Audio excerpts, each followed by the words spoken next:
গরমের সময় চিকেনের এই রকমভাবে পাতলা ঝোল আমার বাড়িতে প্রায়ই হয়, সেটাই আজকে আপনাদের সাথে শেয়ার করছি। তার জন্য আমি কড়াতে প্রথমে সর্ষের তেল দিয়ে তাতে ডুমো ডুমো করে কেটে নেওয়া আলু দিয়ে দিলাম, সামান্য নুন ও হলুদ দিয়ে ভেজে সেটা তুলে নেব। এরপর বাকি তেলেতে আমি চিকেনের পিসগুলো দিয়ে সামান্য নুন দিয়ে আমি ভালো করে ভেজে তুলে নেব।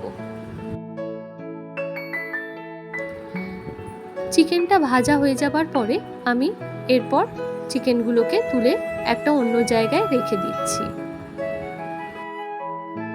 এরপর বাকি তেলেতে আমি তেজপাতা, শুকনো লঙ্কা, গোটা গরম মশলা ও সাদা জিরে ফোড়ন দিয়ে তাতে পেঁয়াজ কুচি দিয়ে দিলাম। ভালো করে নাড়িয়ে চাড়িয়ে কাঁচা লঙ্কা দিয়ে দিলাম, সাথে দিলাম একটু আদা ও রসুন থেতো করে। কিছুক্ষণ নাড়িয়ে চাড়িয়ে একটা টমেটোকে বেটে দিয়ে দিলাম, সাথে গুঁড়ো মশলা যেরকম হলুদ গুঁড়ো, ধনে গুঁড়ো, জিরে গুঁড়ো দিয়ে বেশ ভালো করে কিছুক্ষণ ধরে আমি মশলাটাকে কষিয়ে নেব। মশলাটা একটু কষিয়ে নেবার পরে তাতে একটু টক দই জলে গুলে সেটা দিয়ে ভালো করে নাড়িয়ে চাড়িয়ে এরপর আমি তাতে আগে থেকে ভেজে নেওয়া আলু ও মাংসটা দিয়ে স্বাদ অনুযায়ী নুন ও মিষ্টি দিয়ে বেশ খানিকক্ষণ ধরে আমি সবকিছু কষিয়ে নেব।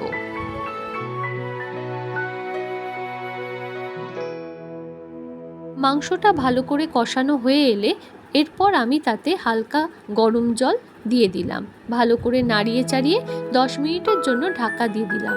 10 মিনিট পরে ঢাকা সরিয়ে আমি আলু আর মাংসটা সেদ্ধ হয়ে এলে তারপর তাতে গরম মশলা ছড়িয়ে দিয়ে পরিবেশন করে দেব। মাংসের ঝোল রেডি। Thank you.